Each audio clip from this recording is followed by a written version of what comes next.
Kenapa saya cerita zuriyah? Terus satu peradaban. Gini bahasa Indonesia mohon ya. Sane gaul.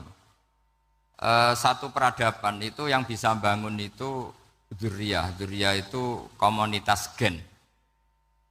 Meskipun nanti komunitas gen itu bisa disadap atau dibajak oleh orang-orang yang tidak gen. Jadi agak ilegal tapi itu sah. Karena sampean bisa misalnya kalah nasab sama saya, misalnya bilang nanti ketemu di Nabi Adam saja Gus gitu. Nanti pasti kita ketemu di siapa? Nabi Adam. Terus kedua, kekalahan nasab itu udah abadi karena nanti setelah jenengan ditanya di kuburan, bapak kamu siapa? Itu disuruh jawab Nabi siapa? Ibrahim. Terus kekalahan nasab sampean nanti berakhir di kuburan karena nanti dijawab siapa bapak kamu? Disuruh jawab siapa? Nabi Ibrahim. Jadi yang punya bapak Karmen apa itu sudah selesai, sudah enggak dipakai lagi. Nanti pakai siapa? Nabi siapa? Ibrahim.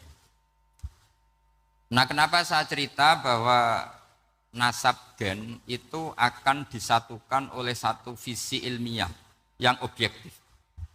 Gini ku dawe Nabi Yusuf, wattaba'tu millata abai Ibrahim wa Ishaq wa Yaqub.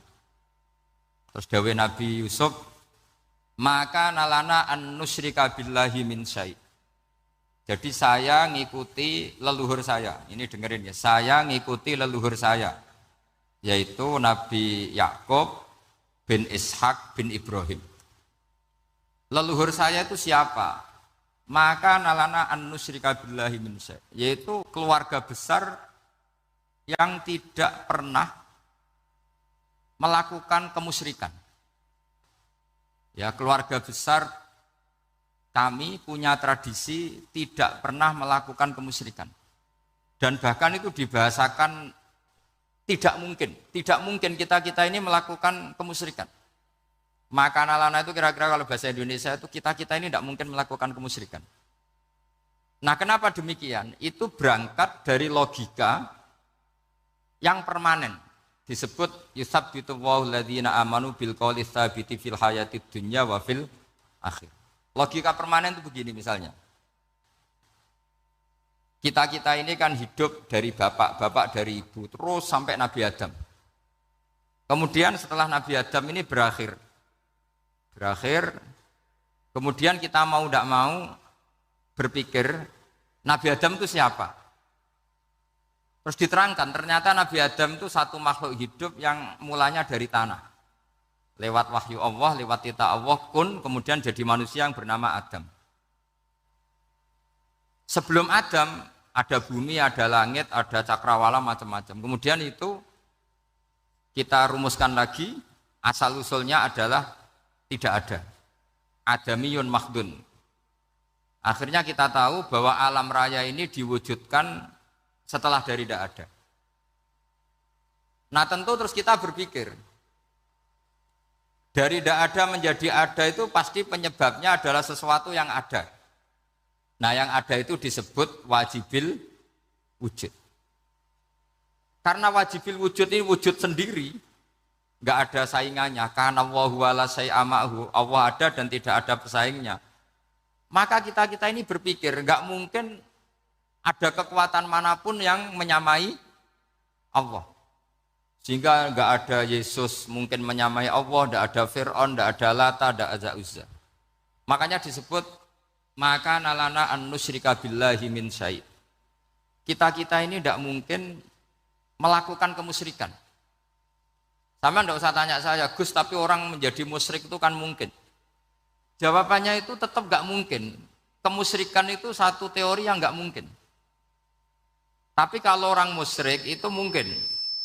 Memang akan dilibat. Tapi karena kita kenal Dr. Asnawi itu dari sisi ilmiah, kita punya banyak kitab beliau. Mungkin saya termasuk pernah dulu yang membawa kitab beliau banyak ke Korea. Saya itu beli pesolatan tuh bukan 1, 2 sampai 2 kerdus, 3 kerdus. Itu mulai saya ngiai sampai sekarang. Tak bawa ke Sragen, ke Solo 3, termasuk tak bawa ke Korea. Jadi mungkin ya ini GR saya ngaji di sini itu barokahnya jualan pesolatan. Tapi bukan jualan yang cari laba enggak, karena tak gratiskan, tapi itu dagang akhirat lah kira-kira gitu. Jadi kalau saya masuk neraka kita era pantas, bakul pesolatan kok masuk neraka gitu, kayak itu nggak pantas itu. Karena saya termasuk orang ya yang cara berpikir itu optimis. Dulu di sini ada orang alim alama namanya Raden Asnawi. Terus kemudian sejarah agak berpolemik, ada yang mengatakan beliau itu muridnya Syekh Nawawi, ada yang mengatakan tidak. Apapun itu yang saya yakini adalah beliau ya saling istifadah lah, saling bermanfaat bagi Syekh Nawawi Banten. Saya punya catatan sejarah banyak tentang Raden Asnawi karena guru-guru kita itu akan ketemu di Syekh Nawawi Banten. Yaitu kita tahu misalnya saya ngaji Mbah Mun ngaji Mbah Zubair misalnya ngaji Syekh Fakih Mas Kumambang, ngaji Mbah Mahfud, terus ngaji Sayyid Abi Bakar Sato, terus ngaji Sayyid Zaini Dahlan. Kalau keluarga sini mungkin misalnya Gus Hafid, Mbah Niam, Mbah Zuhri, terus Raden Asnawi. Raden Asnawi kita tahu nikah dari istri mudanya Syekh Nawawi, yaitu Nyai Hamdana. Saya sering diceritani Mbah Mun, terus Nyai Hamdana punya anak yang namanya Zuhriyah dari Syekh Nawawi. Kemudian setelah dinikahi Raden Asnawi, punya anak namanya Zuhri, Minan, Niam, terus sampai ke Gus Hafid, Hafid bin Niam. Kenapa saya cerita ini? Karena kealiman itu adalah sesuatu yang dibanggakan Allah. Imam Amudi itu ulama ahli matematika. Jadi ada ulama itu ahli matematika. Dia nggak pernah ngajarkan pesolatan, zakat, sholat, tapi dia ngajar matematika. Kemudian dari matematika itu beliau menjadi ahli tauhid. Sehingga nanti Mungkar Nakir itu nggak akan tanya dia marabbuka wa manabuka, karena dia punya rencana. Yang ngajar tauhid itu saya, kata. Jadi kalau dia malaikat akan marabbuka, pangeran kamu itu siapa? Malaikat malah dilawan. Kamu pernah ngajar tauhid? Saya ini guru tauhid. Singkat cerita, saking keramatnya Imam Amudi, kata Allah, ya Amudi, presentasikan ilmu tauhid yang lewat jalur matematika ke semua malaikat saya. Semua malaikat saya tahu cara berpikir matematis. Karena malaikat itu imannya itu iman mauhibah, karena dia malaikat, ya iman karena tahu neraka, tahu surga, terus dia iman. Kalau kita enggak, kita iman tuh pakai logika, jadi lebih keren. Loh betul. Malaikat itu ketika bangga, ya Allah, apa ada orang yang imannya di atas kita? Jawabnya Allah ada. Siapa? Ya orang-orang kudus, kata Allah. Kira-kira gitu. Kenapa? Ya betul. Karena kamu iman saya itu wajar, kamu tahu saya, tapi mereka nggak tahu saya tapi iman. Kenapa bisa iman ya Allah? Karena mereka punya logika, punya akal.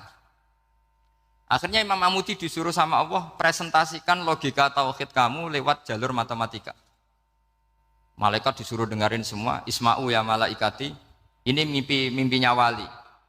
Terus Imam Amudi mulai mengajarkan nisbatul isnaini ilal wahid wa nisbatus salasa wal arba'ah ila ma la nihayatalah, niku binisbatin wahidah, yaitu far'un minal asli wa huwa al wahid. Mbok angka sebanyak apapun 2, 3, 4 sampai 1 miliar itu nisbatnya ke angka 1 adalah nisbatul far'i ilal asli, semuanya berasal dari 1. Maka hadhil awalim atau hadal alam ila ma la nihayatalahu, tetap semuanya ini cabang dari 1, yaitu wujud dari 1, yaitu Allah Subhanahu wa ta'ala. Sehingga semenjak itu ditiru sekian ulama, akhirnya malaikatnya mantuk karena kepastian kalau Allah 1 yang diyakini malaikat itu sepasti logika yang dibangun orang-orang manusia ini, padahal tidak ngerti Allah Subhanahu wa ta'ala karena pakai akal. Sehingga di pondok itu orang harus ngerti mantek. Orang mantek itu ilmu yang jelimet tapi menyenangkan. Biasanya sing sinau ambek rokokan, sawangannya kayak filosof. Jadi paling gak agak paham dia alasan. Sementing nikmati rokok, tak pikir nikmati pemikirannya, ternyata nikmati rokok. Kayak kemarin saya datang ke resepsinya Gus Agil, saya itu tertawa terus karena dengerin Habib Muthohar. Saya membaca bahayanya rokok. Setelah tahu bahayanya, saya berhenti membaca. Tak pikir itu kan setelah tahu bahayanya saya berhenti merokok. Ternyata enggak. Saya baca bahayanya apa? Merokok. Setelah saya baca, maka saya berhenti membaca gitu. Bukan berhenti merokok. Itu ilmu kelas tinggi seperti itu harus mantap. Pernah beliau ditegur dokter, "Beb, kalau rokok terus nanti mati." "Tenang saja, saya masih bawa korek." Dikira itu kan orangnya yang mati, ternyata beliau enteng saja. "Santai aja dok, saya masih bawa korek." Jadi saya bukan nyarankan santai rokok, tapi orang rokok itu memang punya logikanya sendiri. Kalau Banafek Hajen itu masih pernah bahas saya juga. Karena Banafek juga turunan Mbah Mutamakin. "Hak, rokok itu haram tau ora?" "Nak cara kula darani haram sepundi, Mbah?" "Lah iya, nak haram ya bener aku. Mulane tak obong, barang haram apike diobong." Jadi saya sama orang-orang sepuh itu tidak pernah menang. Jadi apa ya? Mereka itu orang yang sudah lama gimana ya, mau dikatakan bulat itu ya, tapi memang nggak pernah kalah mereka. Ada satu kiai, masih misananya Banafek. Ini rokok 2 katanya. Bagi yang nggak ngerokok berarti membiarkan 2 haram masih. Bagi yang merokok berarti mengurangi haram. Kalah lagi saya. Jadi saya tuh pernah dibully 2 mbah saya. Karena 2 mbah saya ini rokok semua. Akhirnya saya sing nom ngalah gitu.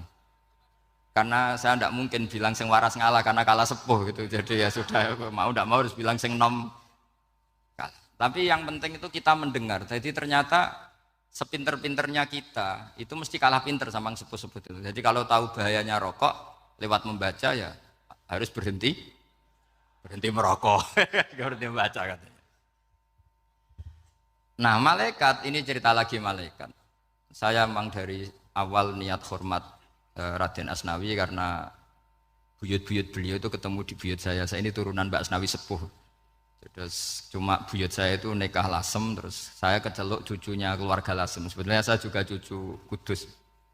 Tapi terus alhamdulillah sekarang kembali karena buyut saya menyuruh saya ngajar di Damaran, terus sampai sekarang saya ngajar di Damaran. Tapi buyut saya itu masih lahir di Damaran. Namanya Mbak Hafsah, itu Hamsah binti Maksum bin Soleh bin Asnawi sepuh. Sama seperti nasab di sini Raden Asnawi, Mbak Abdul Husnan, terus Nyai Ayu Sofiyah, terus Mbak Raden Asnawi. Saya mau cerita, jadi ilmu itu lebih keren kita. Sehingga Rasulullah SAW pernah ngendikan, "Saya ini rindu sekali li ikhwani." Kata Nabi itu ikhwani. Kata sahabat bilang, "Alasna ikhwanaka ya Rasulullah." "Bukankah kita ini saudara kamu, saudara engkau ya Rasulullah?" "Tidak, antum ashabi, kamu itu sahabat saya." "Siapa teman-teman kamu itu ya Rasulullah?" "Yaitu kaumun yang tidak melihat saya kemudian iman kepada saya." Jadi mereka seperti kita semua di Kudus ini tidak melihat Rasulullah SAW, tapi iman sama Nabi. Dan ketika malaikat yubahi bikum malaikah, Allah bangga dengan malaikatnya, membanggakan kita.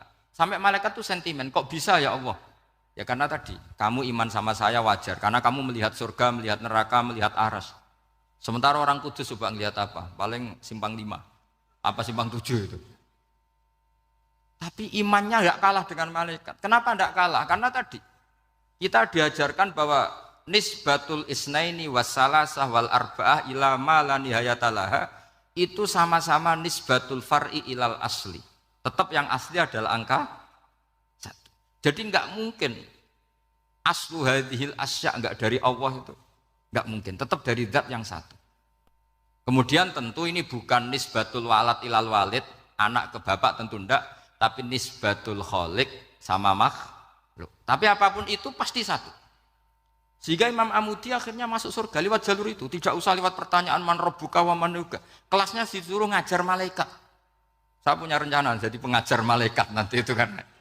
Jadi orang-orang Kudus yang dapat barokahnya Raden Asnawi nanti jangan mau kalau ditanya marbuka mana buka. Kelasnya itu harus apa? Jadi gurunya malaikat. Karena bapak kita Nabi Adam itu keren. Nabi Adam itu adalah orang yang disuruh Allah dipresentasikan, dibanggakan Allah di depan para malaikat. Ketika ada malaikat yang agak hasut, tapi itu tidak malaikat papan atas, malaikat yang kebanyakan. Itu kan agak gak terima Nabi Adam jadi apa? Khalifah. Sampai malaikat ini usul ataj'alu fiha mayufsidu fiha wasfikut. Makanya kalau saya protes sama malaikat itu malaikat yang ini, bukan Jibril sama Israel. Kalau protes Israel bahaya. bisa dihabisin. Saya pernah ditanya seorang kiai, Gus jenengan gojlok malaikat kok berani? Ya karena malaikat yang jenis ini pernah gojlok Nabi siapa? Adam. Enggak percaya kalau Nabi Adam itu layak mimpin sampai protes ataj'alu fiha may yufsidu fiha wasfikut dima. Tapi apa yang terjadi? Allah mengajarkan satu ilmu di Nabi Adam kemudian disuruh meresentasikan. Qala ya Adamu ambihum bi asmaihim.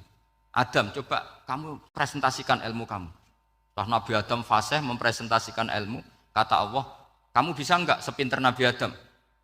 Enggak bisa ya Allah. Makanya sudah saya bilang ini a'lamu malah. Saya lebih tahu siapa yang layak mimpin. Jadi layak mimpin itu pertama harus kuwatul ilm. Ilmunya itu harus kuat. Nanti saya akan cerita hubungannya Raden Asnawi dengan Syekh Nawawi. Apa itu hubungan teman, apa murid guru, itu memang masih jadi polemik sampai sekarang. Kalau saya ya keyakinan saling istifadah. Ini bahasa netral, tidak murid guru tapi saling apa? Istifadah. Kata Syekh Nawawi dalam tafsir Munir itu, ilmu itu nomor satu. Sehingga beliau setiap ada ayat fa inna hizballahi humul ghalibun, beliau pasti menafsiri bil hujjah wal barohin la bis saulah. Saya masih ingat betul takbirnya, memang saya hafalkan. Tapi bukan untuk modal pidato, bukan. Modal sebagai wong alim. Kalau pidato gampang. Pidato itu semua orang bisa. Kalau jadi orang alim itu tidak gampang.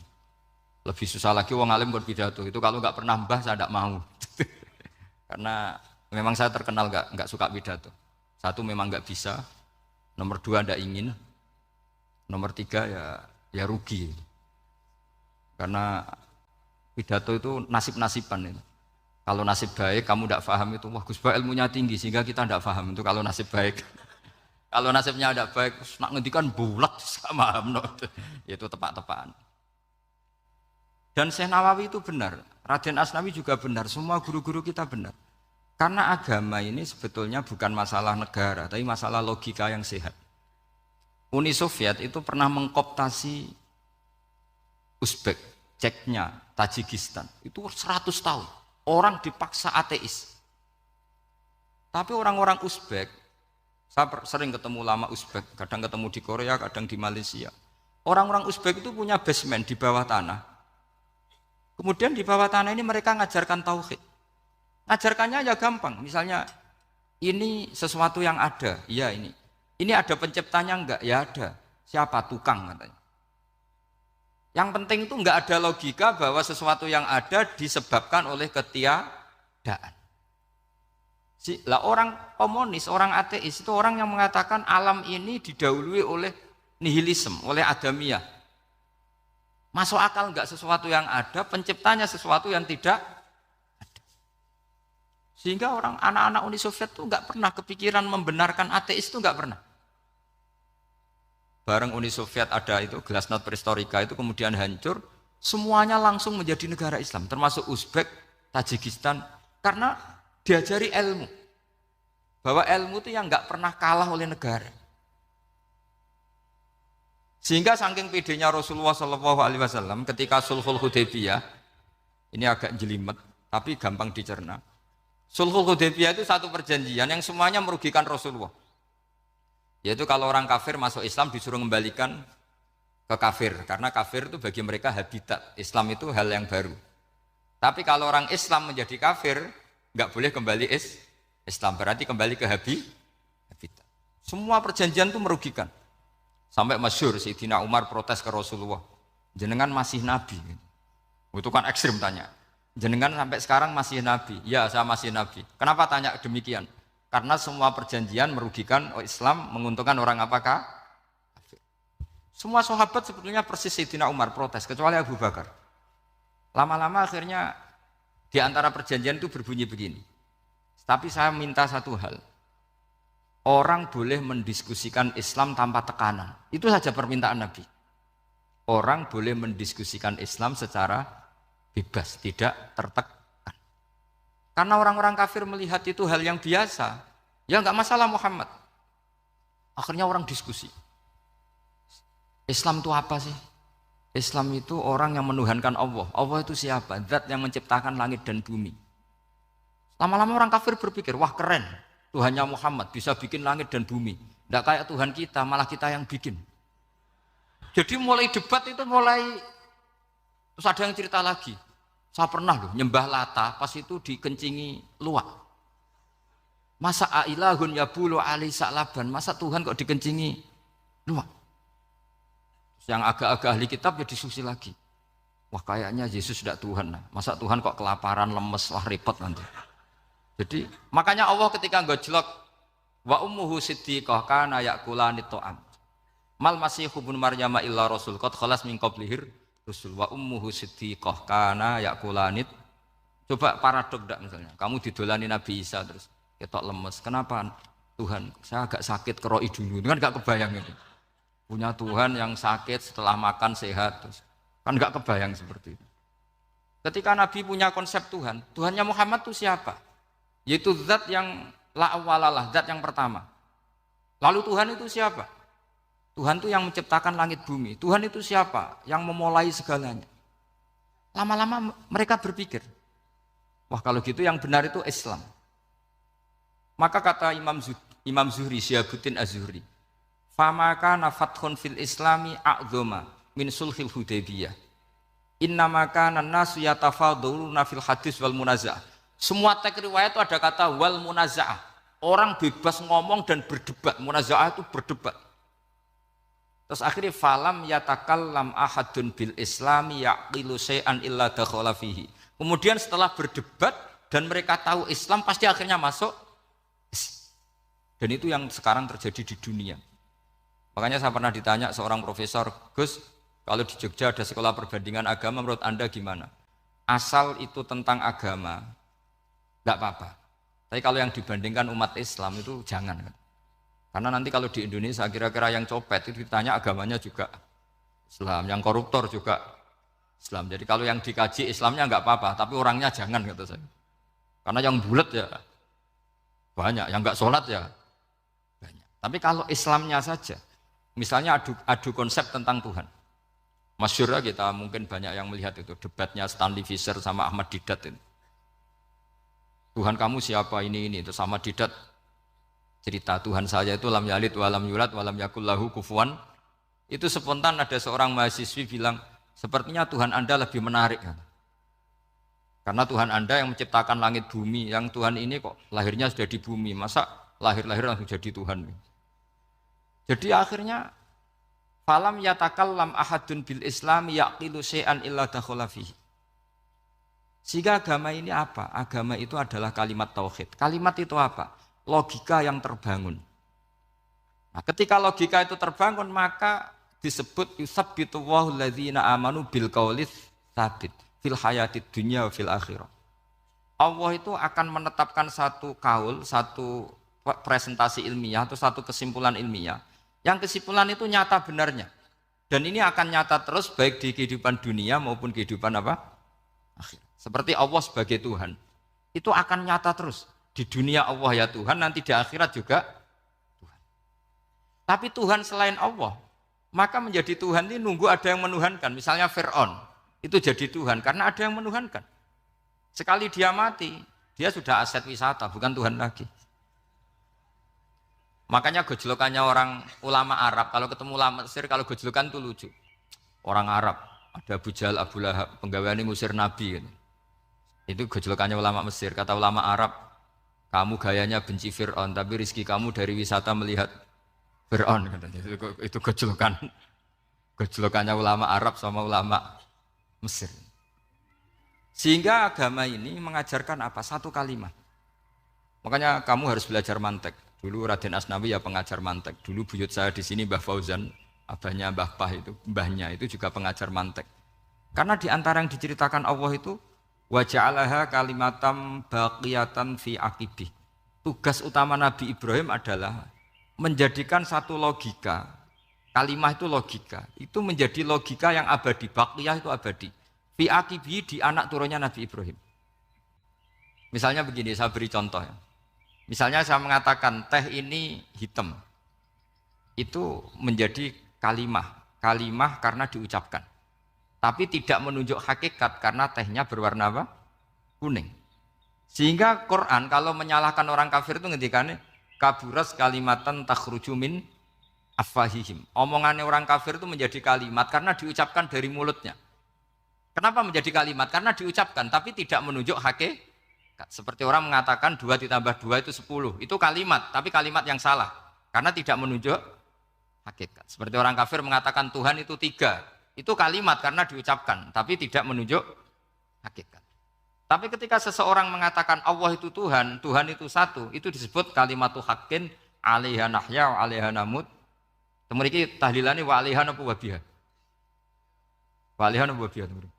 Wa 'alaiha ya ada yang tahlilan wa biha. Itu enggak tahu sanadnya dari mana. Pokoknya ada yang wa 'alaiha, ada yang biha. Kenapa dikatakan kalimat tauhid? Karena kalimat yang dari kesimpulan berpikir. Dan agama ini dibawa Nabi Ibrahim itu untuk membawa kalimat tauhid. Ciri utama kalimat tadi, kamu yakin seyakin-yakinnya bahwa nisbatul snaini wassalasah wal arba'ah ila ma la nihayata laha itu kanisbatis snaini ilal wahid, yaitu semuanya far'un minal asli. Aslinya adalah wahid. Sehingga di kitab, saya pernah ngaji Mbah Mun, namanya kitab Al-Husunul Hamidiyah. Itu dikarang oleh ulama-ulama sekarang, itu diajarkan di MGS. Ini mbah-mbahnya Gus Akil pendirinya Madrasah MGS. Itu ada gambarnya di situ. Di situ ada gambar piramida, ada gambar hewan, ada gambar pohon. Kata yang ngarang, gambar sedetail ini, sejelimet ini dimulai dari nuqtah wahidah. Tetap dimulai dari satu titik. Dan ini disebut nuqtatil wujud. Jadi orang kudus sebanyak ini tetap dimulai dari satu orang, yaitu Adam. Adam dimulai dari ketiadaan. Lalu siapa al-mujid? Pewujudnya siapa? Hanya Allah Subhanahu wa ta'ala. Sehingga ulama-ulama termasuk Syekh Nawawi itu paling suka ngendikan semua makna Quran dikumpulkan di Fatihah, Fatihah dikumpulkan di Bismillah, Bismillah dikumpulkan di ba, karena di ba itu ada titik nuqtatil wujud, yaitu disingkat bi kana makana wa bi yakunu ma yakun. Karena saya, kata Allah, semuanya akan ada. Dan karena saya yang enggak ada, semuanya suatu saat ada. Disebut nuqtatil wujud. Nah, kita meyakini kalau Allah satu itu seyakin-yakinnya. Karena enggak mungkin angka enggak dimulai dari angka satu. Begitu juga gambar seapapun jilumete. Misalnya sampean gambar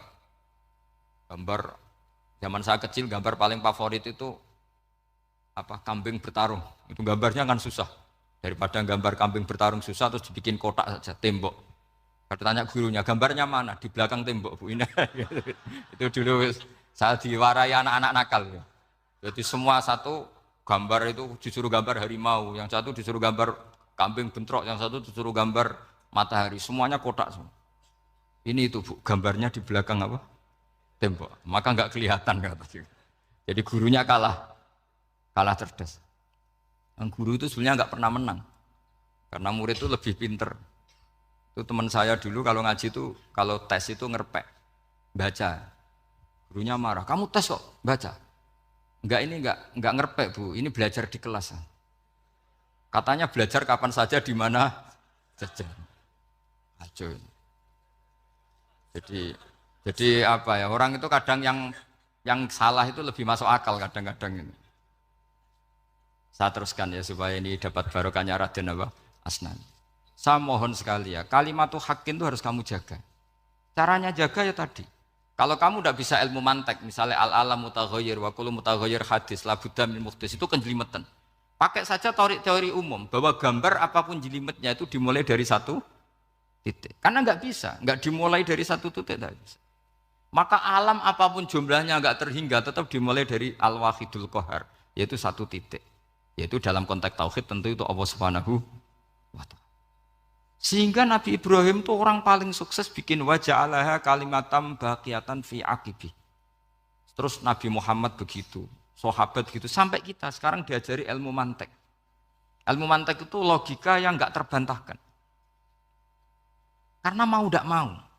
Kata Imam Syafi'i, fa innal uqula muttarratun ila qabulil haq, karena akal akan dipaksa menerima kebenaran. Dan itu yang terjadi di Uni Soviet. Dikooptasi 100 tahun untuk berfaham ateis, dilawan oleh ilmu, tetap menanamkan ilmu tauhid, ilmu mantek. Ketika Uni Soviet secara politik runtuh, semuanya menjadi muslim. Termasuk negara-negara yang dulu dikooptasi. Maka kamu tidak usah kecil hati di Indonesia, apapun rusaknya negara ini. Asal kita cara bertauhid benar, insya Allah tetap meninggal husnul khotimah. Karena sudah janjinya Allah yusabbitu Allahu alladziina aamanu bil qaulis tsabit. Sing jelas itu nomor satu tuh al qaulis tsabit. Memang itu logika yang masuk akal. Jadi jangan kira semua orang ditanya marabbuka, ndak. Banyak ulama yang enggak ditanya. Masyhur itu dalam cerita keramat-keramat. Ada guru tauhid ngajarin tauhid. Setelah ditanya mungkar nakir, Imam Malik datang. Kamu nanya ini, man rabbuka man nabiyuka, kamu tahu ini guru Umul Barohin yang tukang ngaji tauhid. Guru tauhid kok ditanya apa? Tauhid. Malaikatnya enggak jadi tanya. Dan saya percaya cerita-cerita seperti itu karena secara umum itu ala inna auliya Allahi la khaufun alaihim walahum yahzanun lahumul busyra fil hayatid dunya wa fil akhirah. Artinya kalau wali itu kok ditanya mungkar nakir berarti ngalami ketakutan. Karena di situ kan digambarkan mungkar nakir itu sewangar, bawa godam. Kalau yang tanya nggak bisa dipukul sampai ajur sak walang-walang. Pokoknya ceritanya kan seru seperti itu. Berarti kalau betul begitu terus ayat la khaufun alaihim walahum yahzanun kayak apa? Makanya dalam kitab Nashihul Ibad itu ada cerita ini. Sampean boleh nggak sependapat dengan saya, tapi semoga nasib sampean nanti digebuki malaikat. Karena orang itu akan mengalami seperti yang dirasakan.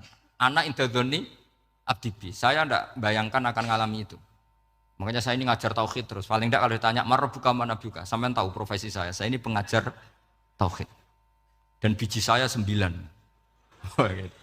Dulu saya di MGS, kalau ada teman bijinya tauhid kok 4, terus gak ahli swarga, tauhidnya jeblok. Jadi kalau bijinya 4, terus gak ahli swarga, tauhidnya apa? Jeblok. Tapi yang bijinya 9, ahli swarga, tauhidnya itu, saya dulu bijinya 9. Terus 9, terus sampai tamat. Karena gak ada biji 10. Karena kalau 10 itu kan terlalu sempurna, gak baik lah manusia kok sempurna gitu. Jadi sudah 9 aja kan. Tapi sebetulnya pantasnya ya dapat 10. Mergo saake, mergo tenan enggak tahu saya. Di Nashihul Ibad itu ada cerita gini dan saya percaya itu. Di sarahnya itu. Juga di sarah apa itu yang disarai Syekh Nawawi itu. Pokoknya saya kalau ingat Raden Asnawi pasti ingat Syekh Nawawi. Saya enggak memastikan apa murid guru apa saling istifadah, yang jelas itu teman dekat, teman fil ilm. Sayyidina Ali itu pernah minta kasaf sama Allah. Saya percaya enggak semua orang ngalami marabbuka ditanya itu. Ya Allah, saya minta kasaf itu ngerti alam gaib. Ingin tahu Umar. Jadi diam-diam Sayyidina Ali itu ya mangkal sama Sayyidina. Wong kok kerase ngono. Angger wong kok tahu disentak, jajal wani nyentak malaikat ora itu kata Sayyidina. Jadi dia minta kasaf karena kenangannya dia melihat Umar itu semua orang pernah disentak sama Sayyidina Umar itu. Maka Sayyidina Ali minta kasaf, ya Allah saya ingin melihat Umar menghadapi mungkar nakir. Masih garangkah apa enggak? Itu dah itu minta kasaf.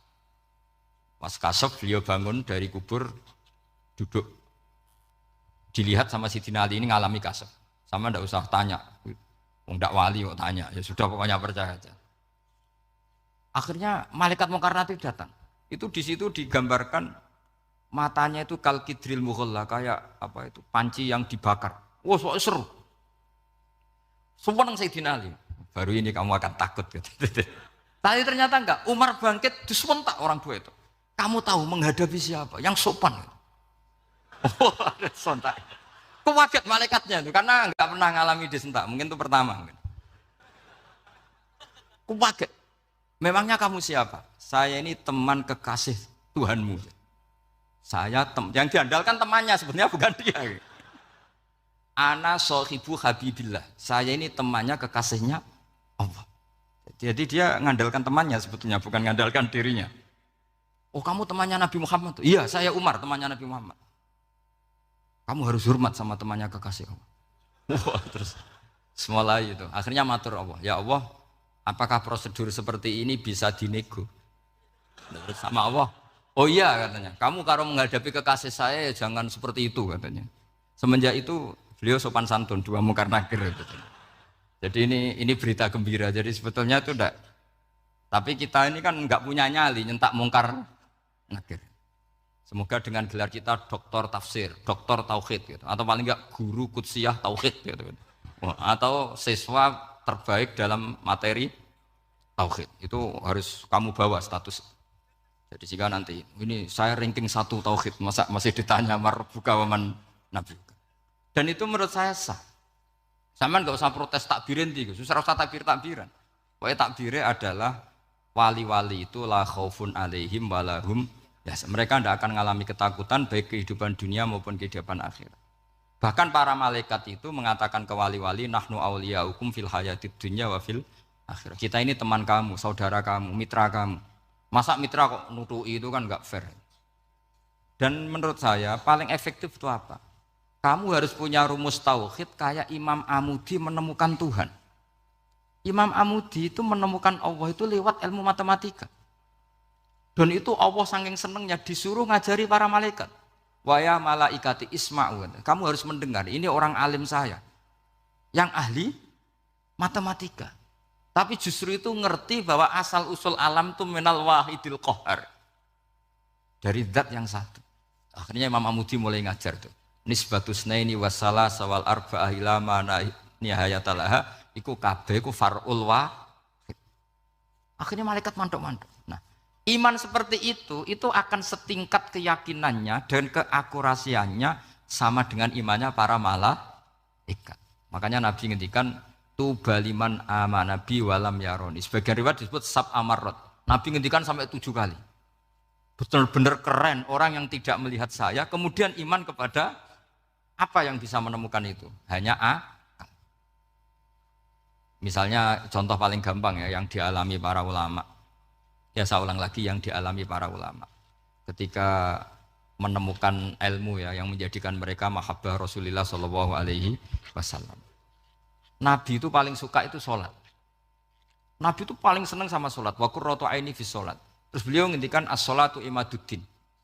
Terus beliau kalau muji sholat itu sundul langit. Sampai beliau kalau banyak masalah itu bilang ke Bilal, arikhna ya Bilal, saya kasih istirahat. Itu maknanya mau sholat. Semuanya sholat. Pertanyaannya adalah, apakah mungkin seorang raja yang ambisi jadi raja, kemudian yang dikampanyakan adalah orang supaya sholat? Tentu kalau Nabi seorang raja, beliau akan kampanye gimana? Narik upeti kayak apa, narik pajak kayak apa, biar Nabi kaya. Enggak. Nabi itu paling tersiksa kalau orang tidak sholat. Tersiksa kalau orang tidak sujud. Loh, kalau beliau seorang raja, ngapain mempopulerkan sholat? Maka makna sholat imaduddin adalah, sholat itu tiang agama. Maknanya tiang agama, kamu akan tahu betul kalau dia seorang Nabi. Karena apa? Yang diajarkan adalah sholat. Loh, coba untungnya apa bagi Nabi Muhammad ketika umat Islam sholat? Kan tidak ada untungnya sama sekali. Justru itu kelihatan kalau dakwah beliau itu dakwatul haq, mengajak kebenaran. Loh, wong kok kampanyane kon salat, mestinya nak kepengen sugih kan kon bayar pajak, upeti. Tapi enggak, Nabi itu ngajarkan apa? Orang supaya salat. Dan ini diimplementasikan sama Raden Asnawi, beliau ngarang pesolatan. Orang sealim itu yang dikarang pesolatan. Makanya saya itu kagum. Saya saksinya banyak, tanya murid-murid saya kalau beli pesolatan saya kerdus, saya kirim ke Korea, terus ke pedalaman-pedalaman itu. Karena saya butuh pesolatan, bahwa orientasi kita itu sholat.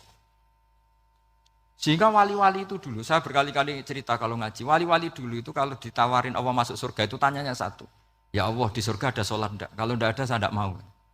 Kalau sampean pasti enggak tanya gitu, pasti itu sudah ada. Sampean malah gini, enak mlebu swarga ora usah sholat mesti gitu. Sudah, jadi sudah lama sekali nganggap sholat itu problem. Dan itu berat masuk surga, kalau begitu terus itu berat. Itu pertanyaannya gitu. Karena alam rohani kita, saya ulang lagi, alam rohani kita, itu tidak kebayang kalau kita hanya nyuwun sewu nikmati secara seksual, secara biologis. Makanya ada ulama ditanya, kenapa sholat itu lebih indah ketimbang nikmatal wiqo misalnya, nikmatnya hubungan biologis. Jawabnya ulama itu gini, lucu, jawabannya sederhana. Nikmatnya kamu punya anak itu apa? Jawabnya ulama itu lucu. Kalau sakit dia sembuh, kalau hilang dia datang. Saya ulang lagi ya, kalau sakit dia sembuh, kalau hilang dia datang. Sekarang orang tua yang punya anak sakit koma di UGD atau di emergency, itu senangnya tuh mengalahkan kesenangan apa saja. Kira-kira orang yang berhubungan intim atau yang hubungan biologis dengan orang yang sedang anaknya sembuh dari koma, senangnya senang mana? Senang yang melihat anaknya sembuh dari koma. Senikmat apapun hubungan biologis, senang anaknya yang hilang ketemu. Nah, kalau anak ketemu saja orang sesenang itu, apalagi kita di surga. ketemu zat yang lama kita sembah, yang lama kita rindukan, yang lama kita rindu, kemudian ketemu di surga, maka tidak ada artinya surga tanpa melihat Allah Subhanahu wa Ta'ala. Memang harus dijelaskan secara rohani. Akhirnya orang ngerti bahwa nikmat tertinggi di surga adalah melihat Allah Subhanahu wa Ta'ala. Karena kalau anak-anak muda mungkin protes, ya enggak, ya enak kumpul sama widadari gini-gini. Wah itu kan yang trauma bojone jelek gitu. Wah itu yang bojone jelek mesti kesusu masuk surga karena itu sudah jelek, cerewet, nggak mati-mati kan gitu. Terus dia ingin masuk surga mesti niatnya welek, mesti pikiran pertama itu kumpul widadari. Tapi ada ulama yang bikin analogi tadi, misalnya istri kamu cantik, kemudian anak kamu sakit, koma. Hubungan dengan istri sama dengar berita anak kamu sembuh, seneng mana? Seneng anak sembuh. Sama anak yang hilang, seneng mana? Anak yang hilang ketemu.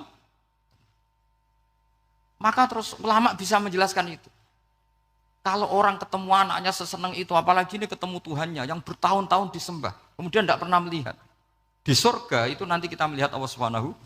Makanya Allah begitu bangganya mempromosikan surga. Surga itu apa? Surga itu wujuhu yauma idzin nadhirah ila rabbiha nadhirah, yaitu wajah-wajah berseri-seri dan melihat apa. Itu tanpa dijelaskan seperti ini Anda akan janggal, enaknya di mana?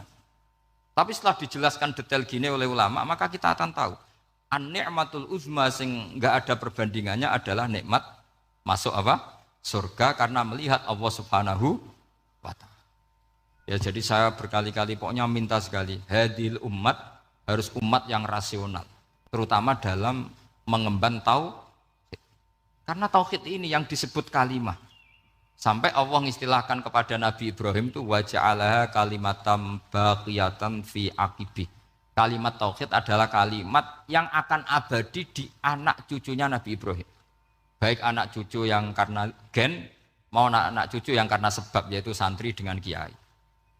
Dan itu caranya gimana? Umat Islam jangan berhenti belajar mantek.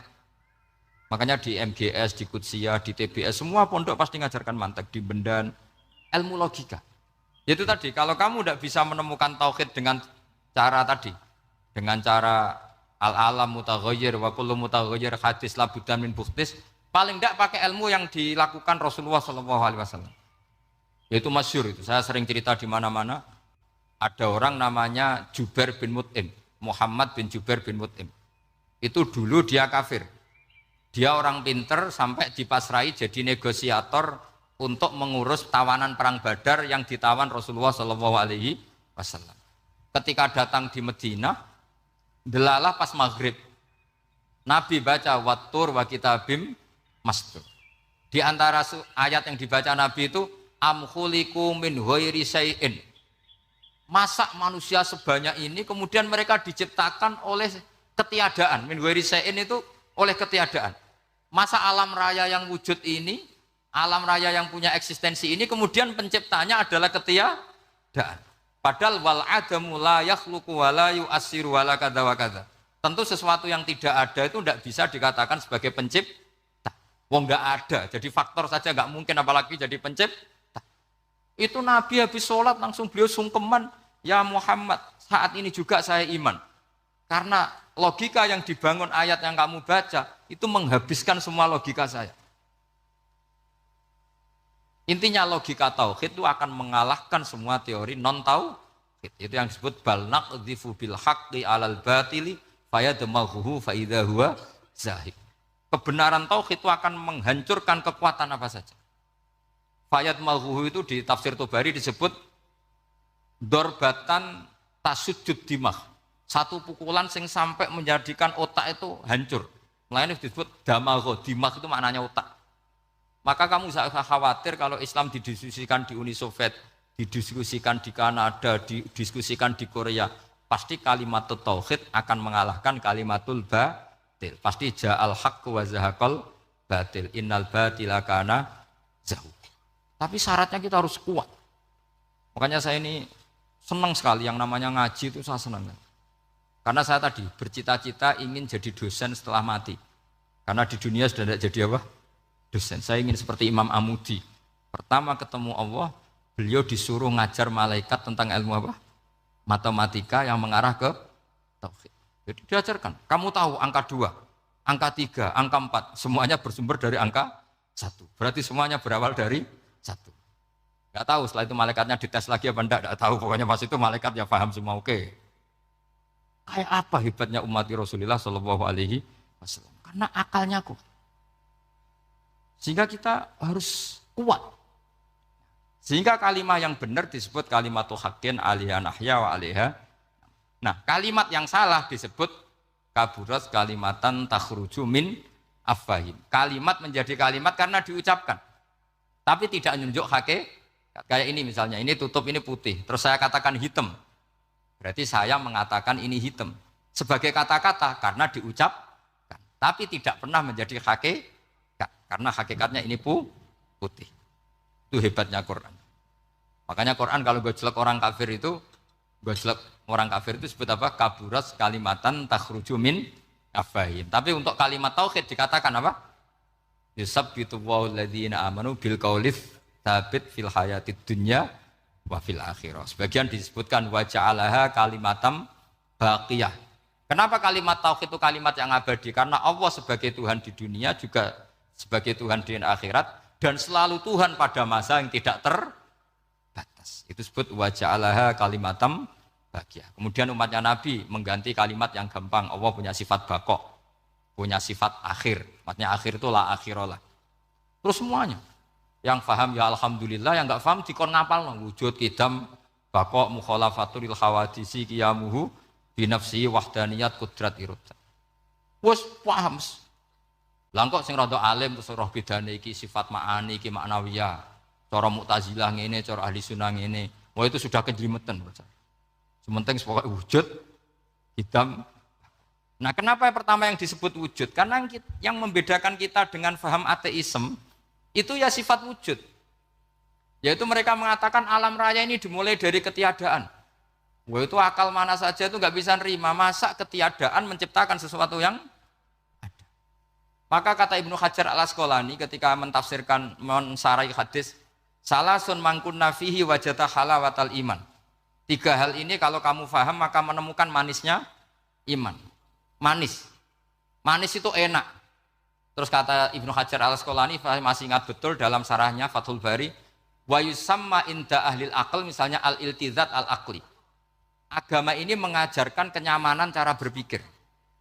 Coba kalau sampean seorang doktor atau seorang profesor atau seorang pinter, kemudian kamu dipaksa mengimani bahwa alam ini diciptakan oleh ketiadaan, itu bisa tidur enggak? Oh, enggak bisa tidur. Sampean misalnya orang pinter, dididik di kampus atau dididik di pondok, alam ini yang wujud, yang menciptakan itu sesuatu yang tidak wujud. Kamu bisa tidur enggak kira-kira? Ini guru apa? Ini sarap ini. Mosok hadil maujudat khalaqahal adam, sesuatu yang wujud diciptakan ketiadaan. Tapi agama ini membawa sesuatu yang menyenangkan untuk akal.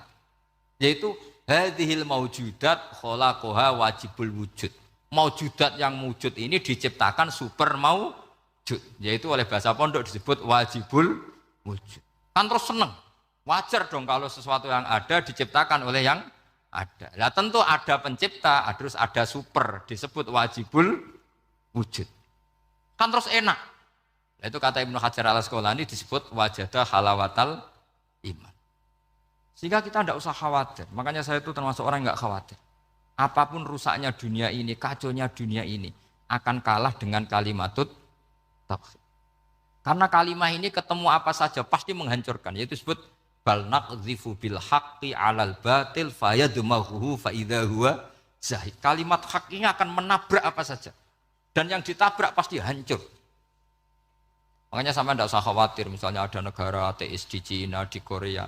Kita yakin asal yang diteliti itu agama Islam pasti menang.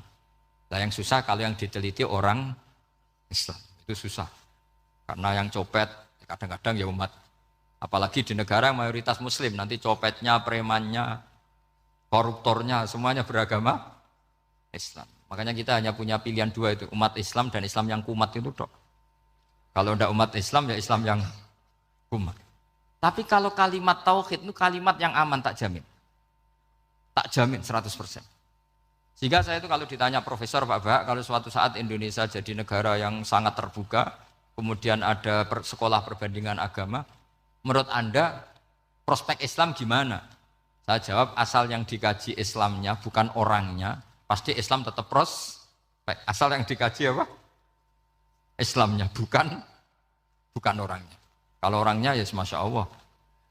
Itu tadi, kalau tidak umat Islam, ya Islam yang umat. Ya, ngoten mawon supaya niki mungkin untuk barokah napa Raden Asnawi untuk barokah ngaji kalimat tauhid. Terus sampean kudanan iki kula mboten sakake tak anggap untuk rahmat ngoten mawon nggih.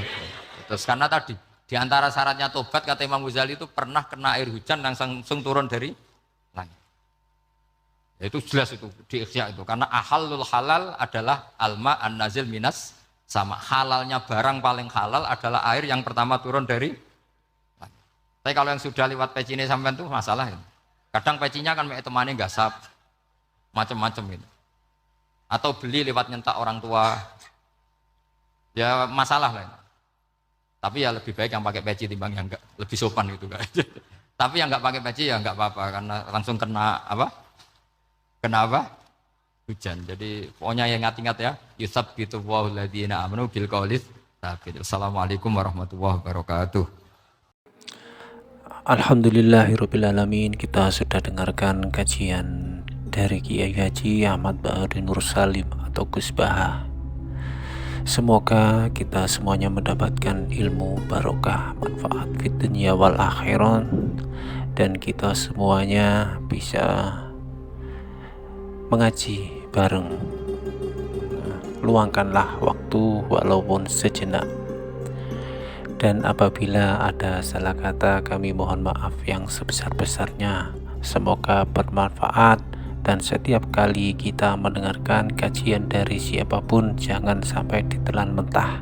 Kita harus mencerna dengan akal sehat agar kita bisa berpikir positif dalam belajar beragama yang lebih baik. Dan semoga kita masih bisa dipertemukan kembali dalam keadaan sehat walafiat, amin amin ya robbal alamin. Dan semoga kita semuanya mendapatkan rezeki yang melimpah manfaat dan barokah, dan dijauhkan dari segala cobaan, dimudahkan segala urusannya. Terima kasih yang sudah support. Bila berkenan, yang baru bergabung bisa like, subscribe, dan komen, dan share, dan nyalakan lonceng notifikasinya agar kita kedepannya bisa selalu ngaji bareng, belajar tentang beragama sosial yang lebih baik lagi. Terima kasih. Assalamualaikum warahmatullahi wabarakatuh.